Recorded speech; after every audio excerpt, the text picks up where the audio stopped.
There was a rhythm to those nights, a rhythm that pulled me from sleep even when I tried to ignore it.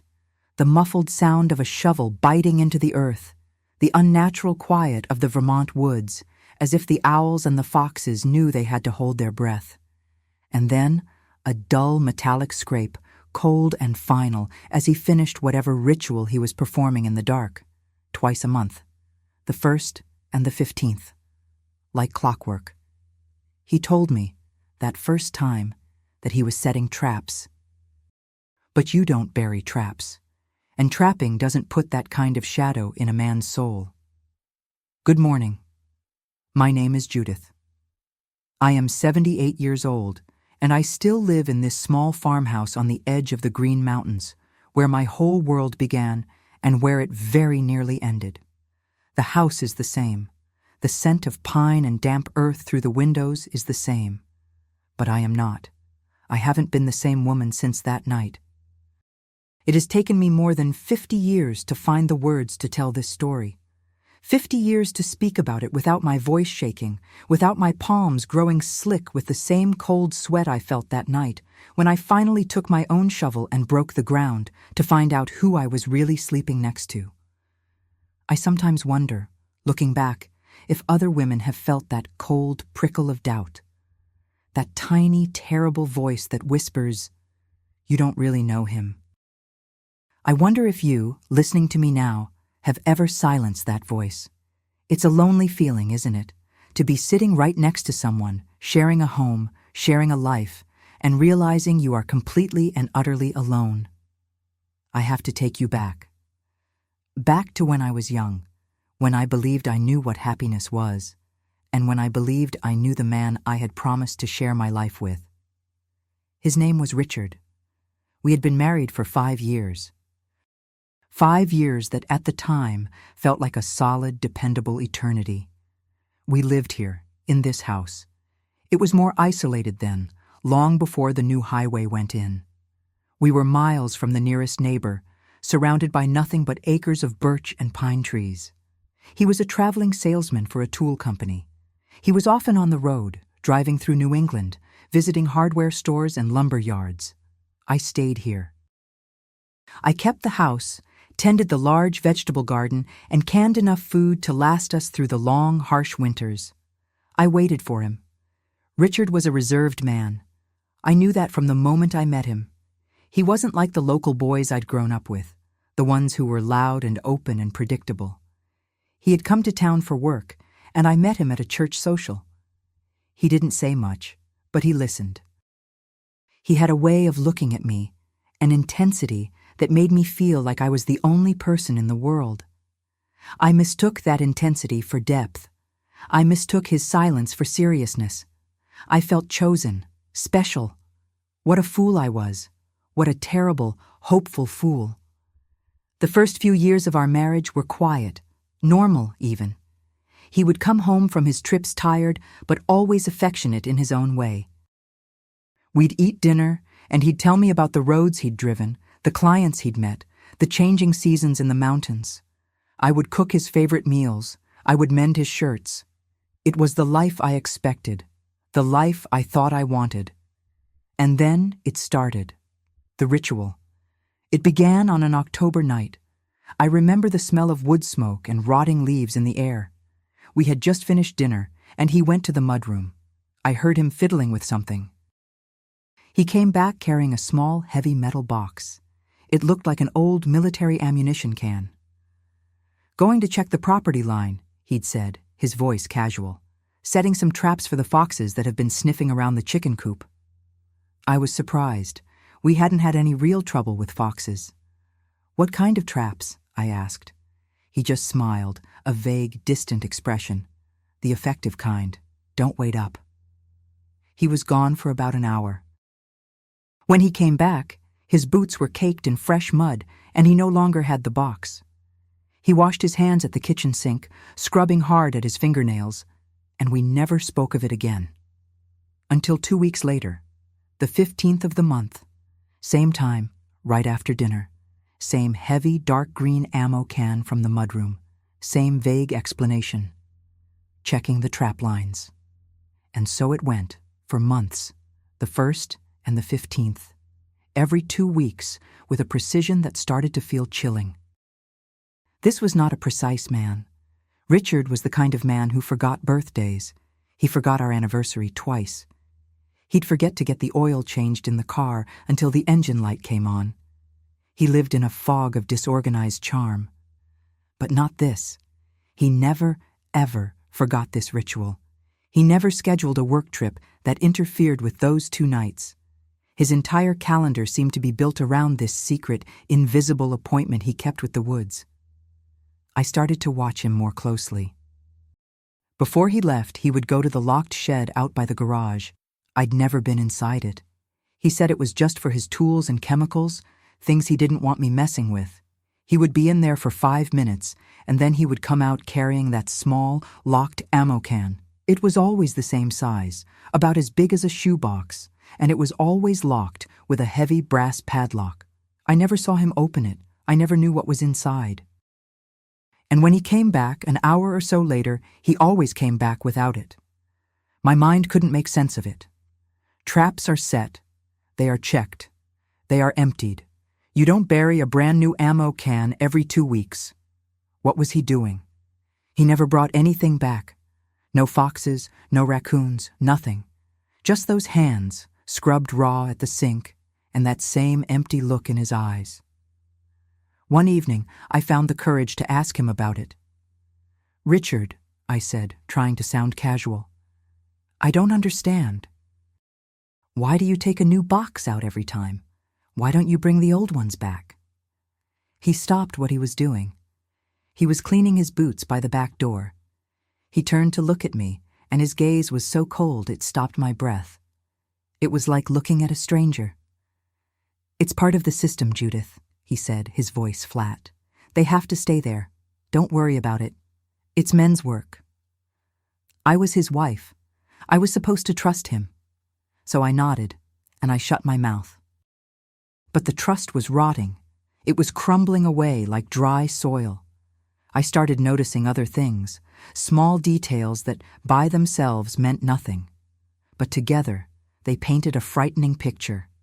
He always came back with dirt under his nails, no matter how hard he scrubbed. The dark, rich soil from the deep woods. And his boots. He didn't wear his good work boots. He wore a pair of old, battered boots that he kept hidden in the shed. Boots that looked like they had walked 1,000 miles. And there was the smell. It wasn't just damp earth. There was another scent, sharp and chemical. It reminded me of the lye my grandmother used to make soap, but stronger, more caustic. It clung to his clothes until I washed them. Then there was his behavior after he returned. He wasn't relaxed, like a man who had just enjoyed a walk in the woods. He was tense, agitated. He would sit by the living room window, smoking one cigarette after another, staring out into the darkness where he had just been. One night, I woke up around 3 a.m. He wasn't in bed. I found him standing at our bedroom window, perfectly still, just staring at the tree line. "Richard, is everything all right?" I asked. He jumped, a violent, sudden movement that terrified me. "Fine," he snapped, his voice harsh. "Just couldn't sleep. Go back to bed." But I couldn't. I lay there, my back to him, pretending to be asleep, my heart hammering against my ribs. I had to know. The fear of not knowing became greater than the fear of what I might find. The next time his ritual night came, I decided to follow him. It was early spring. The ground was still cold. I dressed in my darkest clothes and waited. I heard the back door click shut. I waited 5 minutes, then slipped out after him. The woods were close. Our property ended just past the garden. The moon was nearly full, and I could see his shadow moving between the trees. I kept my distance, stepping only where he stepped, trying not to snap a single twig. He moved with purpose. He didn't use a flashlight. He knew this path by heart. He turned right at the cluster of white birch trees, left at the fallen oak. He walked for nearly 15 minutes, deeper into the woods than I ever went. I followed, my heart pounding so hard I was sure he could hear it. Then he stopped. He was in a small, hidden clearing. He set the ammo can on the ground. He took a small, folding shovel from his coat pocket, a shovel I had never seen before, and he began to dig. He wasn't placing a trap. He was digging a hole. He dug with a methodical, practiced rhythm. Thud, scrape, thud, scrape. The hole grew deep, perfectly rectangular. He was neat. The pile of dirt next to the hole was tidy. He then picked up the ammo can, placed it gently in the bottom of the hole, and began to cover it. He filled the hole, tamped the earth down with his boots, and then, with great care, he scattered leaves and pine needles over the fresh dirt to hide it. He stood back, admiring his work for a moment, and then he did something that turned my blood to ice. He looked around, ensuring he was alone. Then he reached into his pocket and pulled out a single, small, white stone. A piece of quartz, the kind that glittered in the creek bed. He walked a few feet away from the burial spot and placed the white stone at the base of a large pine tree, almost hidden by the roots. A marker, a way to find it again. I didn't wait to see him leave. I turned and ran, stumbling through the dark, not caring about the noise. I got back to the house, tore off my muddy shoes, and threw myself into bed, pulling the covers up to my chin. I was shaking so hard the bed frame rattled.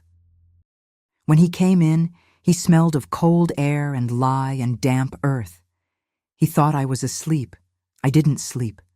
I lay there, rigid, staring into the dark, seeing only one thing: the hole, the buried box, the white stone, and the question that hammered in my head: why? Why would a man bury locked metal boxes in the woods every 2 weeks? What was in them? What was he hiding with such care, such obsession? The traps were a lie. I knew that now. This was something else, something dark. I spent the next 2 weeks in a fog of terror.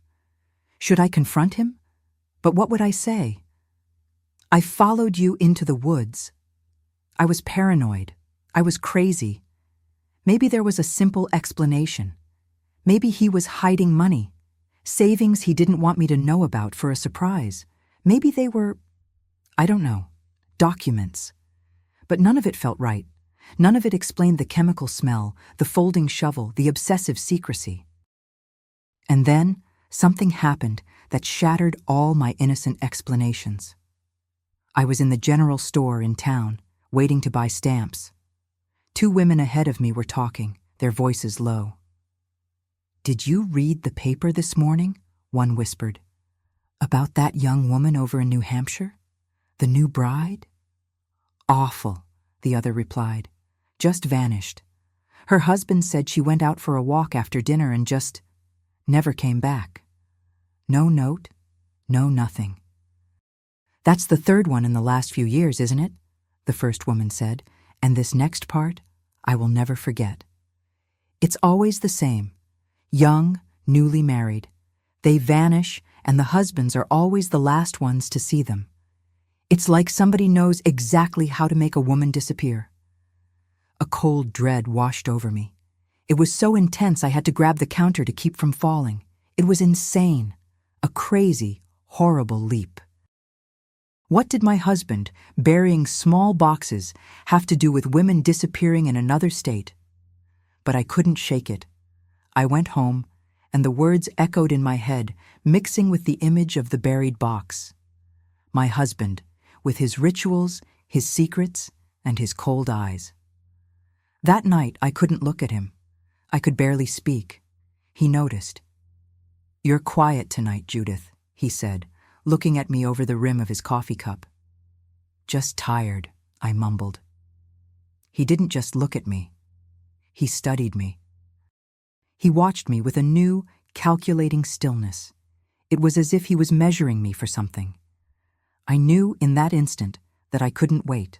I couldn't wait another day, another month. I couldn't live another night in this house without knowing. The next ritual night was 2 days away. But I couldn't wait that long. I had seen where he put the stone. I had watched him bury that last box. That night I waited. I lay in bed, my body tense, listening to the sound of his breathing. I waited for it to deepen, to settle into the heavy rhythm of sleep. I stared at the ceiling, my heart a cold knot in my chest. I had to know what was in that box. I had to know who I was married to. I waited for 1 hour, then 2. Finally, at 2 in the morning, when the house was heavy with silence and his breathing was slow and steady, I slipped out of the bed. I put on my dark clothes. I found my own gardening trowel and a flashlight. And I went out the back door into the cold, silent woods that held my husband's secrets. I was going to dig. The woods at 2 in the morning are not the same woods you walk in the daylight. Every snap of a twig sounds like a gunshot. Every hoot of a distant owl sounds like a warning. I moved slowly, keeping the beam of my flashlight pointed at the ground, a tiny circle of light in an ocean of darkness. The beam was too small. The darkness was too big. I kept thinking I heard him. I'd freeze, my heart stopping, and listen. I'd hear the rustle of his footsteps just behind me, the sound of his breathing. But there was nothing. Only the wind moving through the high pines and the frantic hammering of my own pulse in my ears. I was so cold, the kind of cold that sinks right into your bones. But I was also sweating. Cold sweat, soaking the collar of my nightgown under my coat. I followed the path I had memorized. Past the cluster of white birch, their bark looking ghostly in the moonlight. Left at the fallen oak, which looked like the skeleton of some giant beast. I walked for what felt like an eternity, my gardening trowel clutched in my hand so tightly my knuckles ached. And then I saw it. In the small clearing, just where I had seen him stand. I moved the flashlight beam to the base of the large pine, and there it was, hidden in the roots, but unmistakable, the small white piece of quartz. It wasn't glittering now. It looked dead, a marker, like a tombstone. I stood there for a full minute, unable to move, unable to breathe. I was really doing this. I was really about to uncover something that I knew, deep down, I could never, ever put back. This was the moment, the last second of the life I thought I had. I aimed the flashlight at the ground a few feet away, just where I'd seen him tamping down the earth. The leaves and pine needles were scattered perfectly, just as he had left them. He was so meticulous, so careful. My hands were shaking so violently I could barely hold the trowel. I knelt on the cold, damp ground. I set the flashlight down, aiming the beam at the spot. I pushed the metal tip of the trowel into the earth. It was soft, looser than the surrounding ground. I started to dig, pulling back handfuls of dirt and leaves, working as fast as I could, as quietly as I could. With every scoop, the smell got stronger. That sharp chemical smell I'd noticed on his clothes, lye. It burned my nose, made my eyes water. Why lie? What was he trying to dissolve? Accelerate? I was digging faster now, almost frantic. The hole was about a foot deep when the trowel hit something hard. Clang. The sound was deafening. It was so loud I fell backward, scrambling away, convinced the sound had woken him, that he had heard it all the way back at the house, that he was coming for me. I stayed frozen, listening. Silence, nothing but the wind. I crawled back to the hole, my heart beating a painful rhythm against my ribs. I dug with my bare hands now, pulling the dirt away, my fingers numb from the cold and the fear. I touched cold, hard metal. It was the box, the dark green military ammunition can. It was heavy. I grabbed the handle and tried to pull it out, but it was lodged tight. I had to dig around the edges with the trowel, my breath coming in short, painful gasps. Finally, I worked it free and dragged it out of the hole. It sat on the leaves, looking sinister in the flashlight beam, and just as I had seen, a heavy brass padlock held it shut. "No," I whispered. Of course it would be locked. I jammed the tip of my trowel into the shackle of the lock. I put all my weight on it, trying to pry it open. The metal of the trowel bent. It was no use. I was crying now, silent, hot tears of frustration and terror. I was so close. I looked at the box, at the hinge. The hinge pins were old, rusted. I turned the box on its side. I jammed the point of the trowel under the head of the bottom hinge pin and hammered the handle with the palm of my other hand. Pain shot up my arm, but I didn't care. I hit it again. And again. The pin moved, a fraction of an inch. I worked at it, hammering and prying, my hands screaming in pain until the pin was loose enough to pull out with my numb fingers. I did the same to the top hinge. The padlock was still on, but the hinges were free. I took a deep breath. I turned the box upright. I set the flashlight down to shine on it, and with fingers that felt like they belonged to someone else, I pulled the lid open from the hinge side. It opened with a low metallic groan. I looked inside, and my blood didn't just freeze, it stopped, my heart stopped, everything stopped. The first thing I saw was a photograph of a woman. She was sitting on a porch swing, smiling at the person taking the picture, smiling at him. She looked so happy, so in love. Underneath it, more pictures. The same woman at a picnic. The same woman standing in front of a church, holding a small bouquet of flowers. I pulled them out. My hands were leaving muddy fingerprints on her smiling face. On the back of the one from the picnic, written in his neat, precise handwriting, it said, Linda, Summer. Linda. I put the photos aside and reached back into the box. There were letters, a dozen of them at least, tied with a blue ribbon. I didn't have to open them to know the handwriting. It was his. But I did open one. My dearest Linda, it began. I miss you more than words can say. This trip feels endless, but thinking of coming home to you makes it all bearable. Soon we can buy that little house we talked about. Soon we can start our family. I love you more than life itself. Yours forever, Richard. It was signed Richard.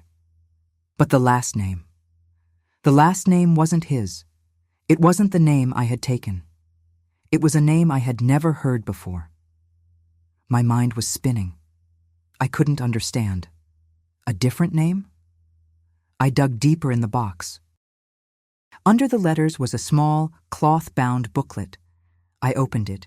It was a marriage certificate issued by the state of New Hampshire. It certified the marriage of Richard, with that other fake name, and Linda. The date was 7 years ago, 2 years before he had even met me. He had another wife. He had another name. I felt sick. I leaned over and was sick in the leaves, my body convulsing. He wasn't just my husband. He was her husband, too. Was I the other woman? Was she? And then the newspaper story flashed into my mind. The woman who had vanished in New Hampshire. The new bride. I grabbed the flashlight and dug frantically into the bottom of the box. And that's when I found the driver's license. It was hers. Linda's. Her name, her address in New Hampshire. And next to it, folded neatly, was a small, clear plastic bag. Inside it was a lock of hair, tied with the same blue ribbon as the letters. This wasn't a box of memories. This was a box of trophies. Have you ever looked at something familiar, something you thought you knew, and suddenly seen it for what it truly was? A picture, a letter, a face, and in that 1 second, your entire world just shatters. The floor falls out from under you, and you are falling into a darkness so complete you know you will never, ever be warm again. That was me, kneeling in the dirt, holding a dead woman's hair in my hand. He hadn't just married her. The newspaper said she vanished. That it's like somebody knows exactly how to make a woman disappear. The lie, the smell. Oh God, no. The hole I was kneeling next to, it wasn't just a hole. It was a grave A tiny symbolic grave for the life he had taken. He hadn't just made her disappear. He had erased her and kept these small pieces, these proofs of his work, the woman at the store. That's the third one in the last few years. My gaze snapped up from the box and scanned the dark clearing. I saw it. About 20 feet away, another pine tree, and at its base, almost covered by moss, was another piece of white quartz.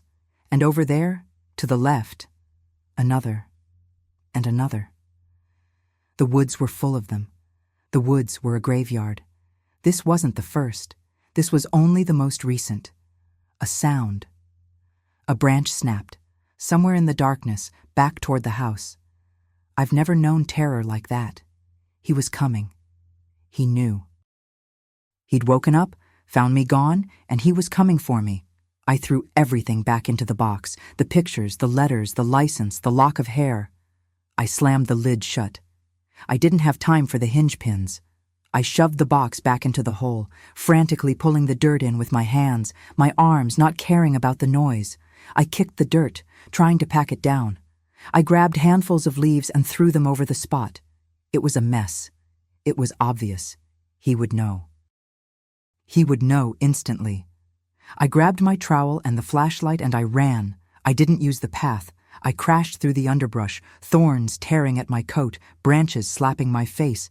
I didn't care. I just ran toward the light of the house, that single pale light I'd left on in the kitchen.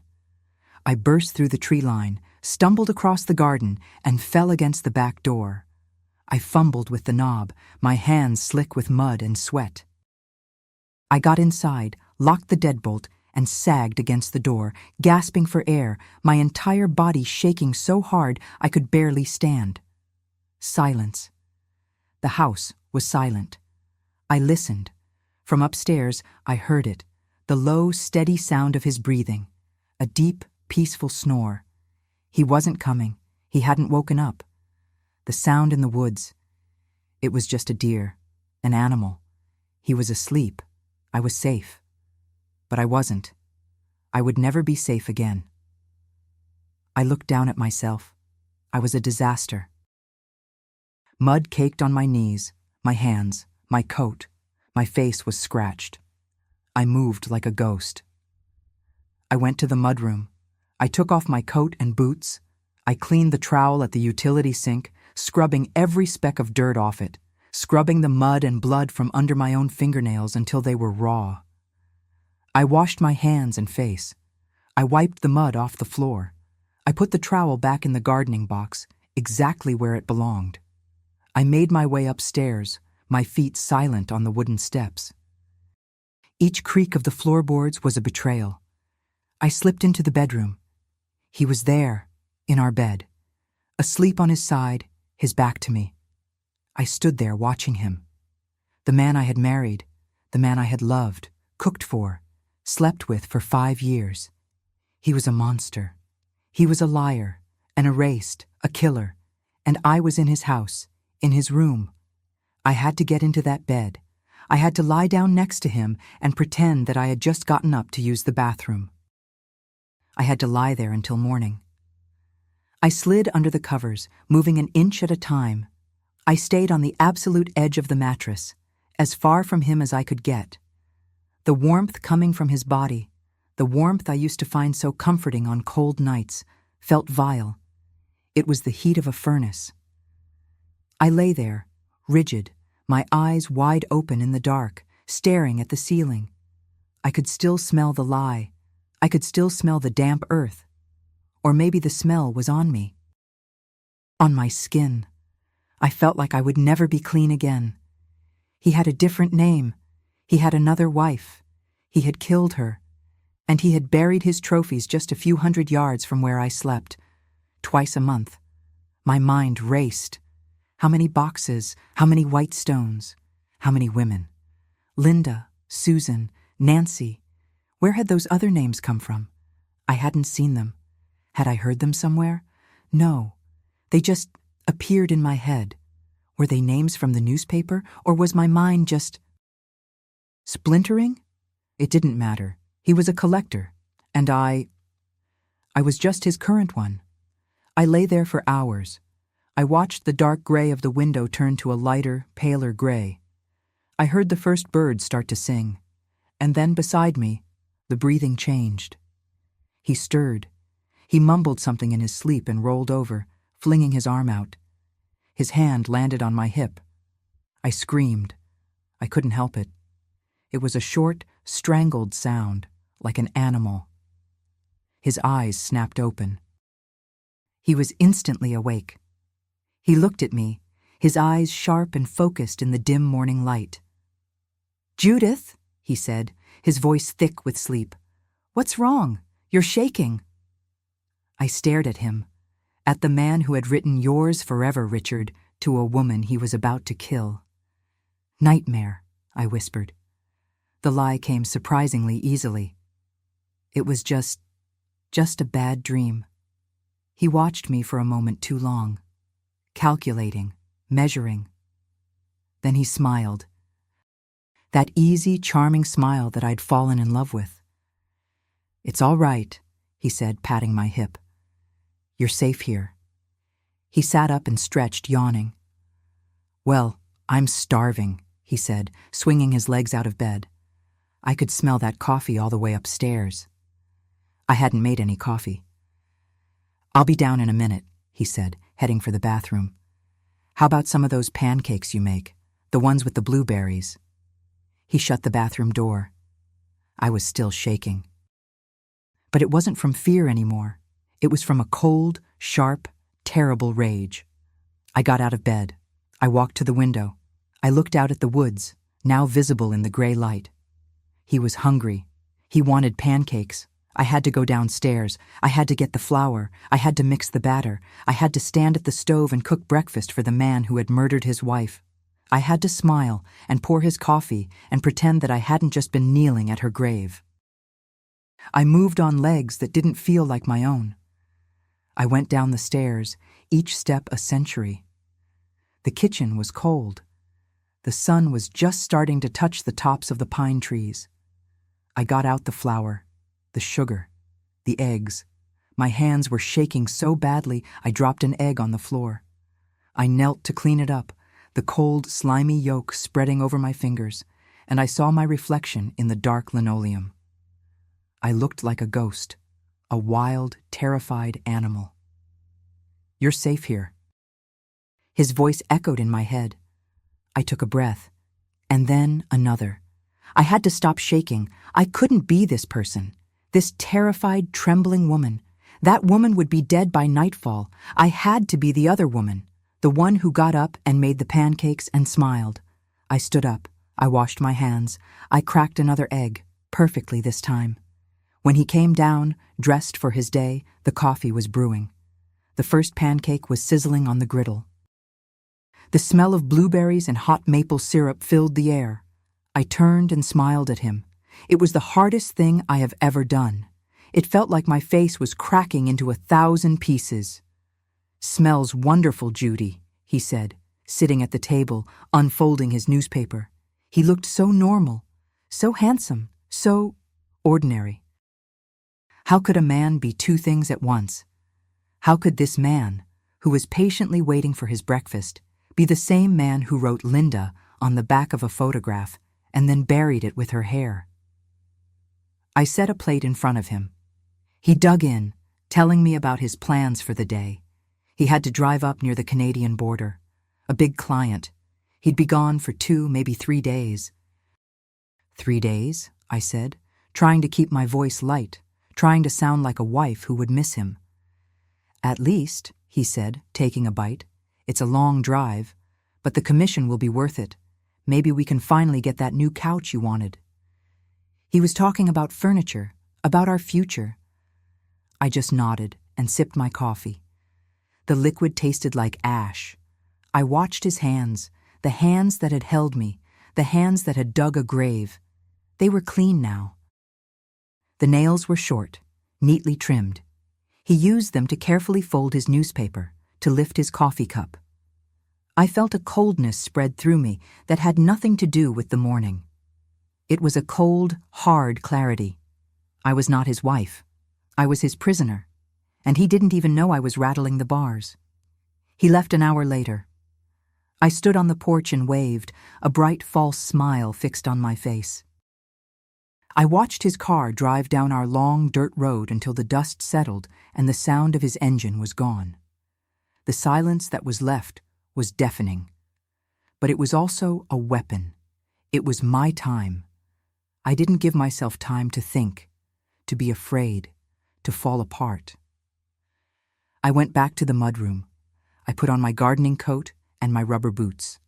I went to the shed. Not his locked shed. My gardening shed. I took my large, steel-bladed shovel, the one I used for turning the compost. I took a pair of heavy work gloves, and I walked back into the woods. It was different in the daylight. The sun was shining, the birds were singing. It looked beautiful, deceptively so. The sunlight made the white quartz markers even easier to see. They were everywhere. I stood in the clearing, and this time I counted. I could see 12. 12 small white stones, tucked at the bases of trees, hidden in roots, half covered by moss. 12. My heart hammered. He had been here, in this house, with me, for 5 years. That was more than 2 boxes a year. And the woman in New Hampshire had disappeared 7 years ago. This was his place, his library. I went to the spot I had dug up last night. My messy, frantic work was a horrible scar on the forest floor. He would have seen it instantly. I spent 20 minutes fixing it. I packed the dirt. I smoothed it. I artfully scattered new leaves and pine needles. It still didn't look right, not to me. Not to a man who was so meticulous. I had to hope he wouldn't check. Not today. Then I moved to the next stone, the one I had seen 20 feet away. I dug. My shovel was stronger than the trowel. I was through the earth in minutes. I hit the hard clang of metal. I unearthed the second ammo can. The lock was different. It was newer, a combination lock. But the hinges were the same. I didn't have my trowel, but the heavy blade of the shovel worked. I jammed it under the hinge pin and leaned on it. The pin popped out. I did the same to the other. I opened the lid. A different woman. She was laughing, head thrown back, in a bright red coat. It was winter in the photographs. Her and Richard, building a snowman. Him, with a different name, on the letters. Her driver's license. Susan! From Connecticut. And in the small plastic bag, a silver locket. A cheap, simple heart. I opened it. Inside were 2 tiny faded pictures. One of her. One of him. I felt a surge of bile in my throat. I slammed the lid shut. I hammered the pins back in with a rock. I put the box back in the hole. I filled it. I covered it. I moved to the next stone. I was an automaton. Dig, pry, open, see, close, bury, cover. The third box, another woman. Nancy. From Massachusetts. Her trophy was a single pearl earring. The fourth box. Janet. From Maine. Her trophy was a small, leather-bound book. A diary. I was about to close it. I was about to put it back in the ground, but I couldn't. This was different. This wasn't just a locket or a lock of hair. This was her words. My hands were shaking. I opened it. He asked me to marry him, she had written. I've never been so happy. He's the most wonderful man in the world. I flipped through the pages. It was all love, all hope, all plans for the future. And then, on the last page, just one entry. The handwriting was jagged, frantic. He's not who he says he is. I found a box. He's not... Oh God, he's home. That was it. The entry stopped. She knew. She had found out. Just like me. But she hadn't been careful. She hadn't pretended. He had come home, and...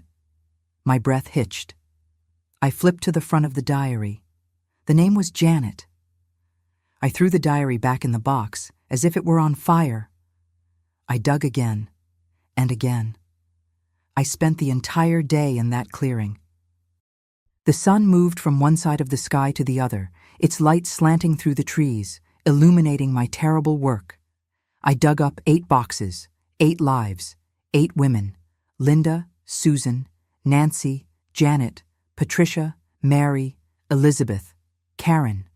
Different names, different states, different trophies, a college ring, a bus ticket stub, a pair of reading glasses. All of them dead. All of them erased. All of them with letters from Richard under a different name, promising them forever. By the time I reached the 9th box, I was covered in sweat and dirt and crying so hard I could barely see. This one was older, buried deeper. The metal was more rusted. The white stone was almost black with moss and age. I pried it open, and this one was different. It wasn't a woman.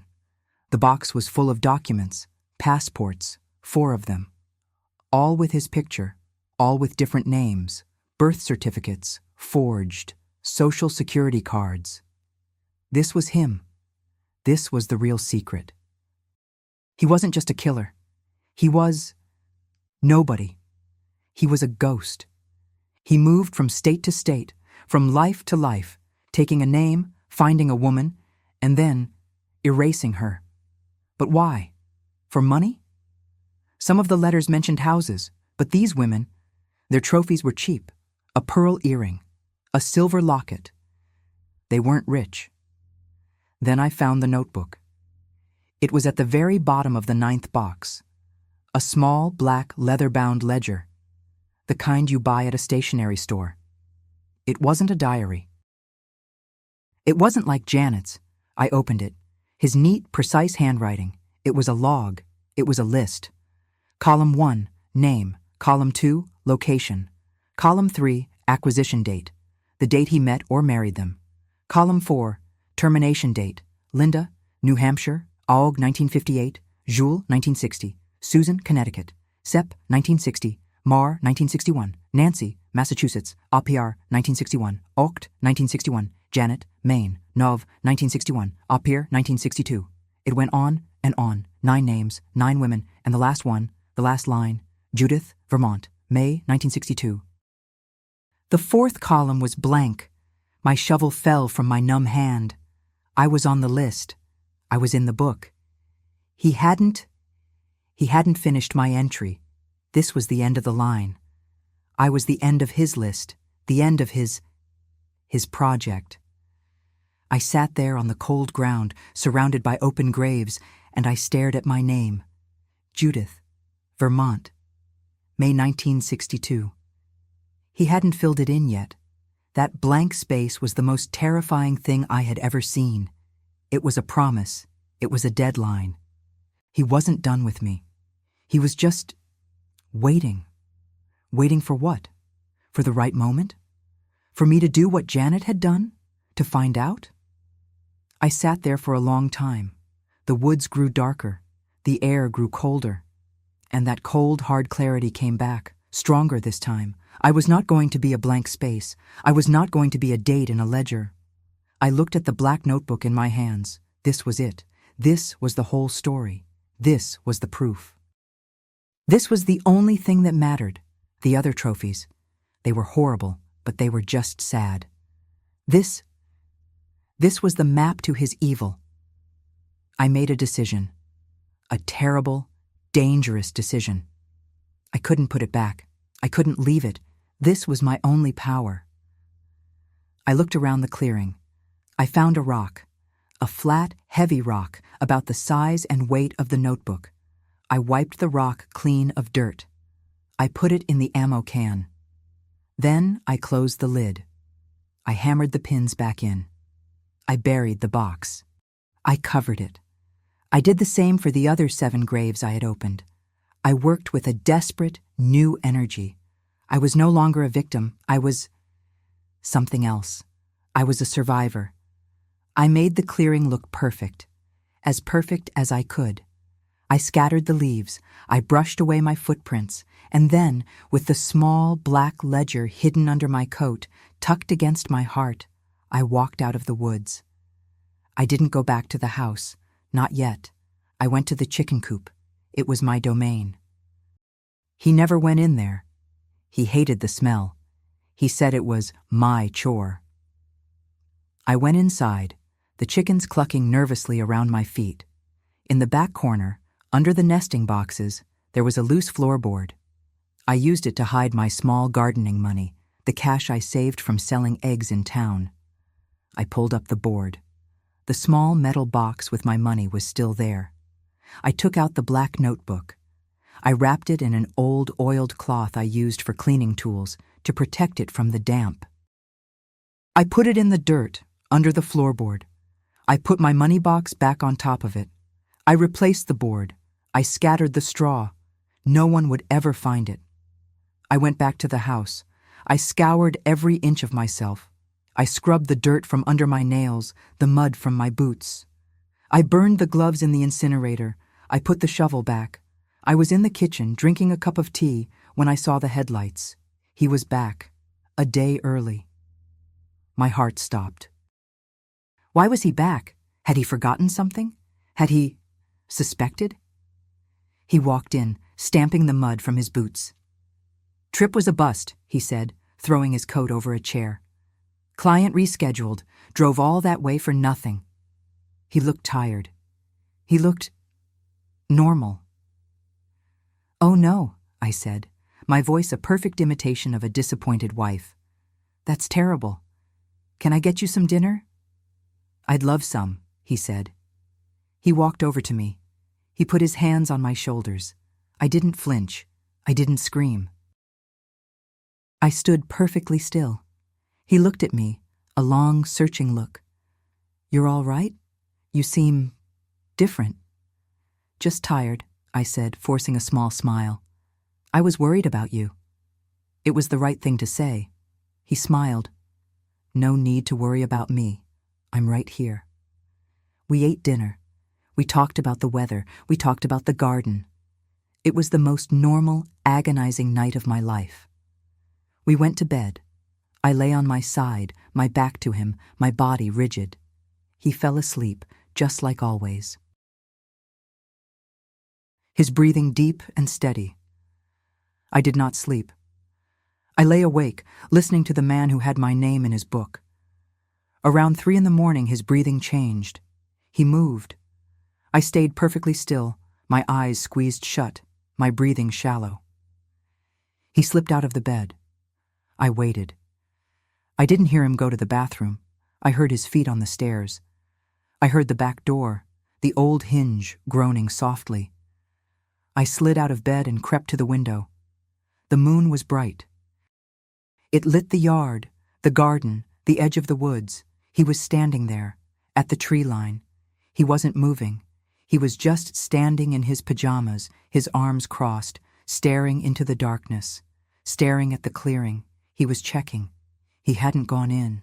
He hadn't dug. He was just looking. It was a warning. He wasn't checking on his boxes.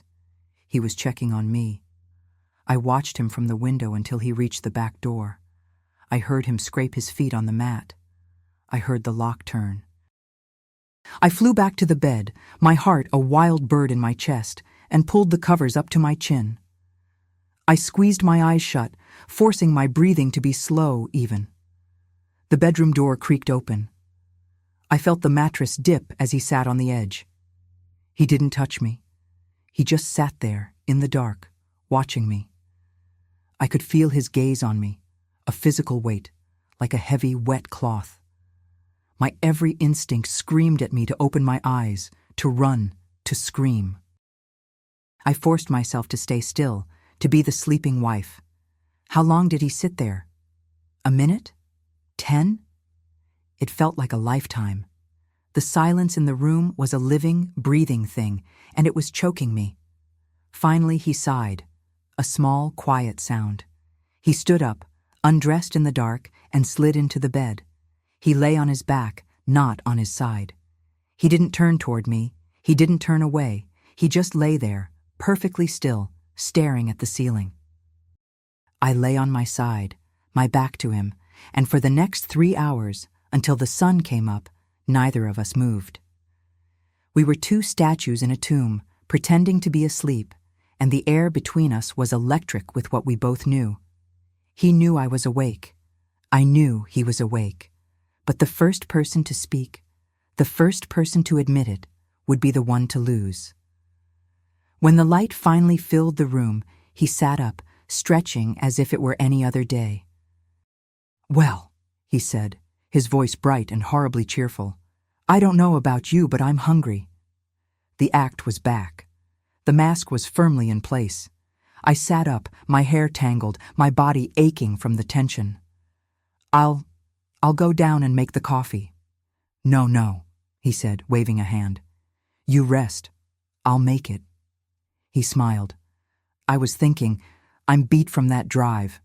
I'm going to call my boss and tell him I'm taking the rest of the week off. We haven't had any time together. It'll be nice, just the two of us. My blood ran cold. He was trapping me. He wasn't leaving. He was staying. He was staying here, with me, in this isolated house, miles from anyone. He wasn't going to let me out of his sight. "That's wonderful, dear," I said, my voice a dry croak. The next 3 days were a kind of psychological torture I have no words for. The house, which had been my sanctuary, became a cage, and the zookeeper was with me every second. He was relentlessly pleasant. He helped me in the kitchen, his hands brushing mine as we reached for the same utensils. He helped me in the garden, which meant I couldn't go to the chicken coop. He sat in the living room while I dusted, reading the paper, offering little comments about the news. He was everywhere. A smiling, charming, terrifying shadow.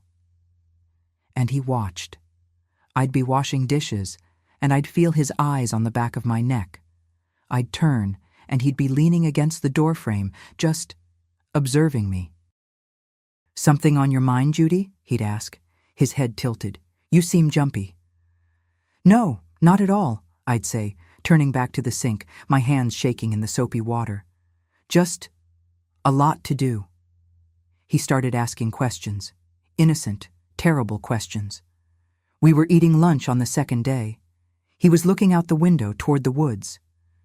"You know," he said, chewing thoughtfully, "I think that fox has been back. I was walking the property line this morning, and I saw some digging near the big pines." I froze, my fork halfway to my mouth. I forced myself to swallow. "Oh? Did you catch anything?" "No," he said, his eyes sliding from the window to my face. "Nothing, but it's strange. The dirt was all disturbed, messy. You haven't been out there, have you, honey?" The question hung in the air, sharp as a razor. "Me?" I laughed. It was a high, brittle sound. "Richard, you know I don't go past the garden. I'm afraid of ticks." He stared at me for a long moment. Then he smiled. "That's right, I forgot." He went back to his lunch. I couldn't eat another bite. He was testing me. He was laying traps, just not the kind he buried in the woods. These were for me. My only moments of privacy were when I went to the bathroom or to the chicken coop to gather the eggs.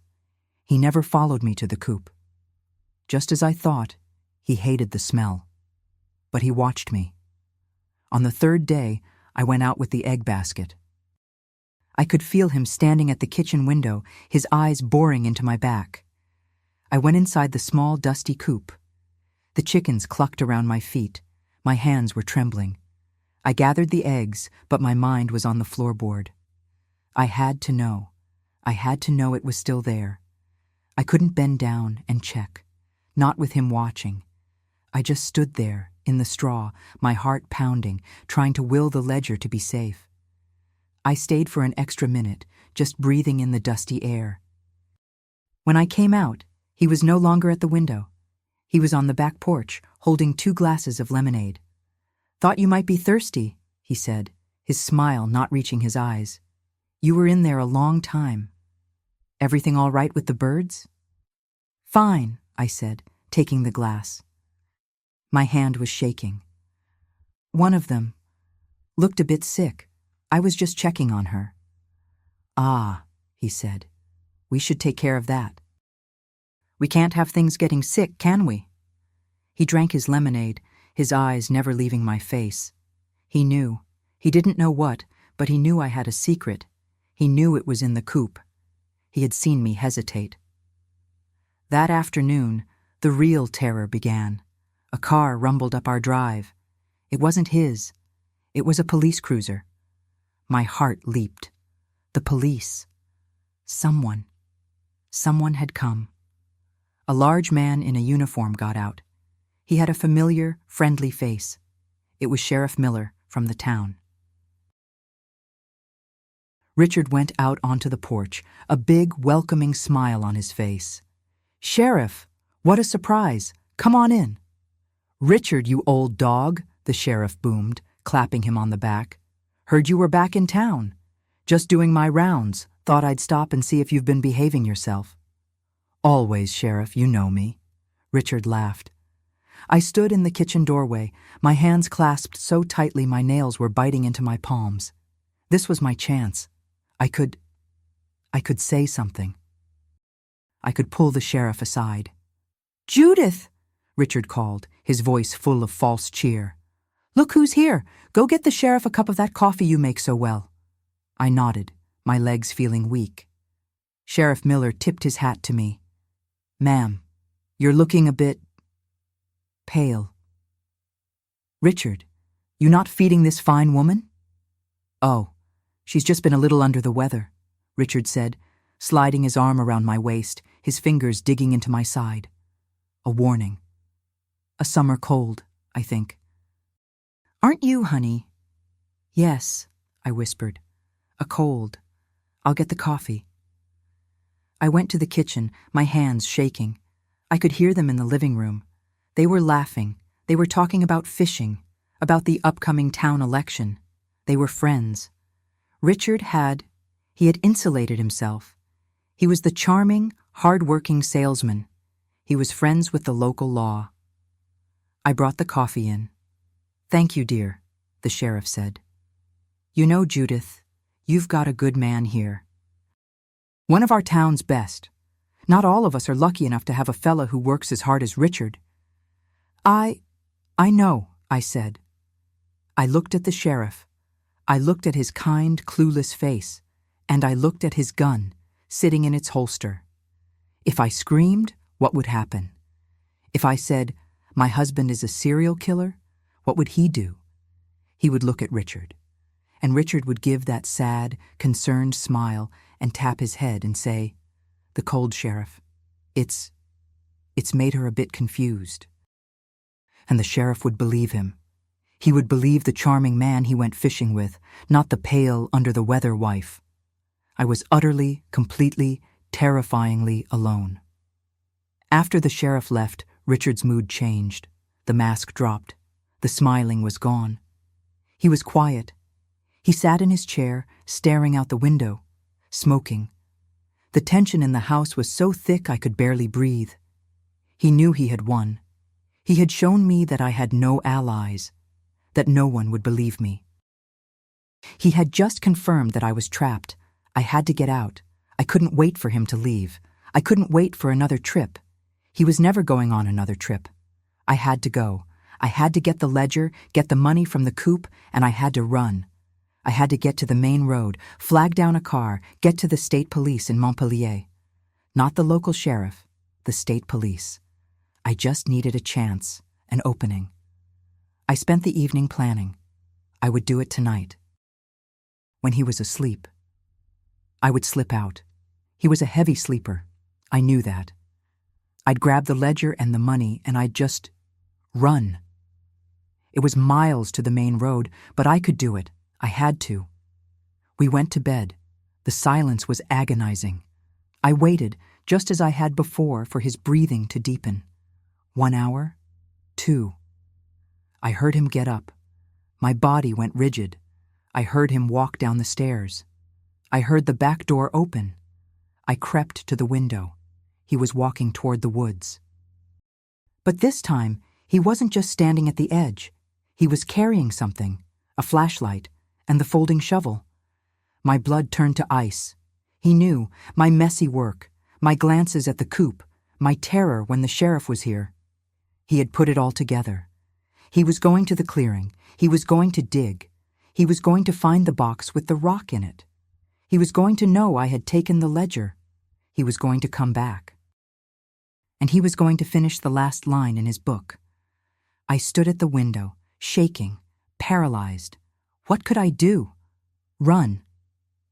He was in the woods. This was my chance. I ran to my closet, pulling out my own shoes, a dark coat. But as I fumbled with the laces, a new, colder thought hit me. He was smart. He was a meticulous planner. Was this a trap? Was he pretending to go to the woods just to see if I would run? Was he standing just inside the tree line, in the dark, watching the house, waiting for me to bolt for the chicken coop? Yes. That's what he would do.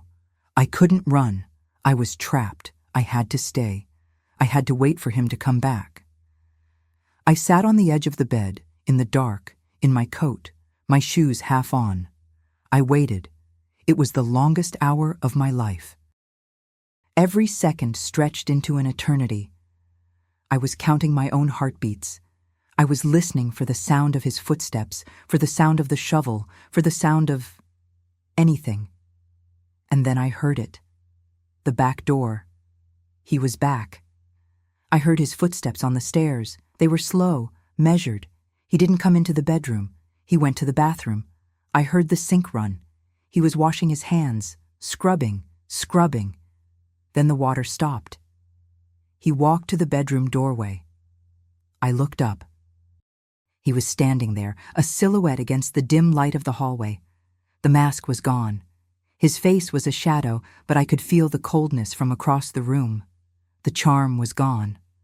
The loving husband was gone. This was the man who had written the ledger. He just stood there for a moment. Then he spoke. His voice was perfectly calm. Quiet. I went for a walk, Judith, in the woods. I couldn't breathe. It's a mess out there, he said, taking a step into the room. Someone's been digging. He stopped halfway to the bed. At first I thought it was just animals, but animals don't know how to put hinge pins back on, even if they do it the wrong way. He knew. He had seen my clumsy work. He knew I had opened them. He took another step. You took something. You've been acting strangely all week. You were in the coop too long today. He put all the pieces together. You found my ledger. It wasn't a question. It was a statement. The game was over. He stepped closer, until he was standing right in front of me, looking down at me as I sat on the bed. Where is it, Judith? His voice was not the voice of my husband. It was the voice of the man from the ledger. It was cold, flat, and dead. I looked at him, this stranger standing in our bedroom. I was sitting. He was standing. He had all the power, and I was in my coat and shoes, a cornered animal, one that had been stupid enough to show its intentions. I don't know what you're talking about, I whispered. He smiled. It was a terrible, thin smile that didn't touch his eyes. Yes, you do. You've been a busy girl, digging in the woods, visiting the coop. Your hands are dirty. I saw the mud on the floor by the sink when I came home. You missed a spot. He had known. He had known since yesterday. The last 3 days. They weren't about trapping me. They were a game. He was enjoying it. He was enjoying the terror. It's in the chicken coop, he stated. Isn't it? Under the floor. I saw you. I didn't answer. I just stared at him, my heart a block of ice in my chest. Here's what's going to happen, Judith, he said, as if explaining a new chore. You and I are going to go outside. We are going to walk to the coop. You are going to give me my book, and then we will finish your entry. It's time. He reached for me. I moved. It wasn't a plan. It was instinct. The pure animal instinct to survive. I scrambled off the bed, away from him, toward the door. I was fast, but he was faster. He grabbed my coat, the fabric ripping, and threw me back against the wall. My head hit the plaster with a sickening thud. The room spun, white spots dancing in front of my eyes. "No," he hissed, his face close to mine. He grabbed my arm, his fingers digging in like steel bands. "No running. Janet tried to run. You are going to walk." He dragged me out of the room. He didn't care about the noise. He pulled me down the stairs, my feet tripping on the steps. I was sobbing, begging. "Richard, please, no, please." "He's not here," he whispered, his voice calm in my ear as he dragged me through the dark kitchen. "It's just us now."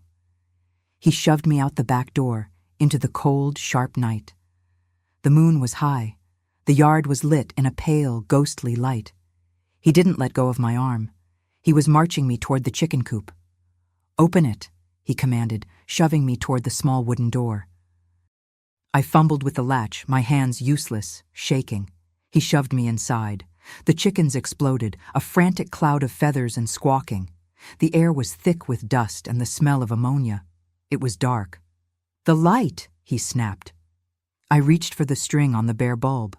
I pulled it. The coop was flooded with a weak, yellow light. He was standing in the doorway, blocking the only exit. A shadow with a man's shape. "Get it." I looked at him. Then I looked at the floor.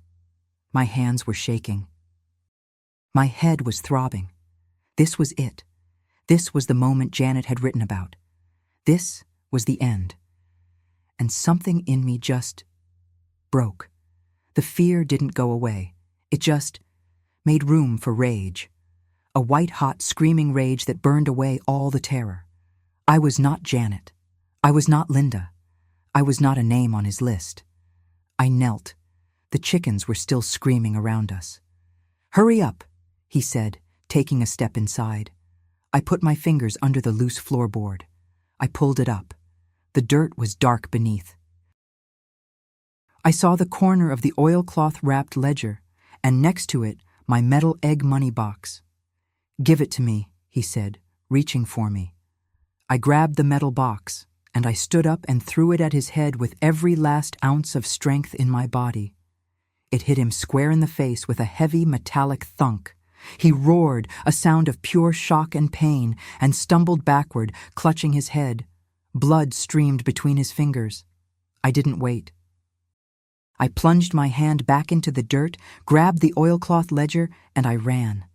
I scrambled past him, out the door, into the cold night air.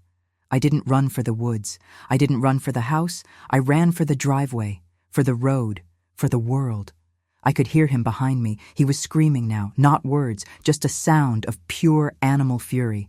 I ran faster than I had ever run in my life. My lungs were on fire. The gravel of the driveway tore at the soles of my shoes. I could hear his footsteps.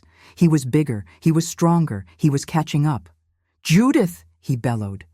I didn't look back. I just ran, clutching that ledger to my chest. It was the only thing that mattered. He grabbed me, his hand tangled in my hair. He yanked me backward. I fell, hard, onto the gravel, the stones scraping my hands, my knees. I screamed. He was on top of me, his weight crushing me. One hand was in my hair, grinding my face into the dirt. The other was clawing at my chest, trying to get the book. "Give it to me," he panted, his hot, sour breath on my face. "No!" I shrieked, twisting, fighting, kicking. "No! He's a killer! Help me! Somebody help!" His hand left my hair and clamped over my mouth. "Shut up," he hissed. "Shut up and die!" He was trying to smother me. I was losing. I was getting weaker. The world was shrinking to this patch of dirt, this smell of blood and gravel, and the crushing weight of this monster. But what I didn't know, what he didn't know, was that Sheriff Miller had left our house that afternoon feeling deeply unsettled. He told me later he couldn't shake the image of my pale face, my whispered answers, and the hard warning in Richard's eyes. He had been friends with Richard, yes, but he was also a cop. He had decided to drive back just to check on me one more time, his gut instinct overriding his friendship. My scream had met the sound of his tires pulling up the drive. And then, light. Blinding white light, so bright it turned the night to day. It washed over us, freezing us in a terrible living portrait. A car door slammed. "Judith, I knew it. I knew something was wrong. Richard, get off her." It was Sheriff Miller. Richard's head snapped up. His hand flew from my mouth. In an instant, he was off me. He was the charming husband again, his hands raised, his face a mask of concern. He was still bleeding, which made the act even more grotesque. "Sheriff! Thank God!" he cried, his voice breaking. She's had an episode, a terrible one. She ran out of the house screaming about, I don't know, murders. I was just trying to stop her, to keep her from hurting herself." I scrambled to my knees, gasping for air, my whole body shaking. This was it, the moment I had dreaded. It was my word against his. Sheriff Miller looked at Richard, covered in blood. He looked at me, covered in dirt, my hair wild, my face scratched. "Ma'am," he said, his voice cautious. "Judith, what's this about?" I couldn't speak. I was just sobbing. I held up the oilcloth-wrapped book. "He's lying," I choked out. "He's lying. He's a killer." Richard laughed, a short, sharp, hysterical sound. "Sheriff, you see? She's not well. Please, let's just get her inside." "He has a list," I screamed, finding my voice. "A list! He killed them. He killed Linda. He killed Janet. He killed 8 other women. He buried them in the woods." The sheriff froze, the names, the specificity. "What is that in your hand, Judith?" the sheriff asked, his voice no longer friendly. It was flat. It was the voice of a cop. His book," I sobbed. "His ledger. He has names. He has termination dates." Richard's face changed. The mask didn't just slip. It shattered. The charm vanished, and what was left underneath was nothing. A cold, empty void. "Give me the book, Sheriff," Richard said, his voice dropping to that same dead tone I'd heard in the bedroom. "It's private property. She stole it." "Richard, you stay right where you are," Miller said. He stepped toward me. "Ma'am, let me see the book." I held it out to him, my hand shaking so hard I could barely let it go. He took it. He unwrapped the oilcloth. He opened the small black ledger. His flashlight beam fell on the page. He stood there, in the middle of our driveway, and he read. I watched his face. I saw the confusion. I saw the dawning, sick understanding. I saw his eyes move to the last line. Judith, Vermont, May 1962. He looked up from the book. He looked at me, a long, terrible look of pity and awe. Then he looked at Richard. "Richard," he said, his voice shaking with a quiet rage I had never heard. "Put your hands behind your back." Richard didn't move. He just stared. I said, "Hands behind your back." "Now!" Sheriff Miller's hand was on his gun. Richard didn't run. He didn't fight. He just smiled. That thin, terrible smile. He turned and he put his hands behind his back, and I fell forward onto the gravel, and the world finally went black. I woke up in a hospital. They told me I had a concussion and severe shock. They told me I was safe. The state police came. The real police. I told them everything. I told them about the rituals, the white stones, the clearing. They dug. They found all 12 boxes. They found the trophies, the hair, the locket, the diary. The ledger was the key. My story was the lock. Together they opened everything. They matched the names to missing persons reports from all over New England, stretching back more than a decade. The investigation proved he had also stolen the identities of men who had also vanished so he could create his new lives. He was a monster of a kind they had never seen. The trial was a sensation. It was held in Montpellier, away from our small town, which was reeling in shock. I had to testify. I had to sit in a courtroom, not 20 feet from him, and tell the world what he had done. He watched me. He never looked away. He still had that small, cold smile on his face. He showed no remorse. He showed no feeling at all. The families of the other women were there. The mothers, fathers, and sisters of Linda and Janet and Susan and all the others.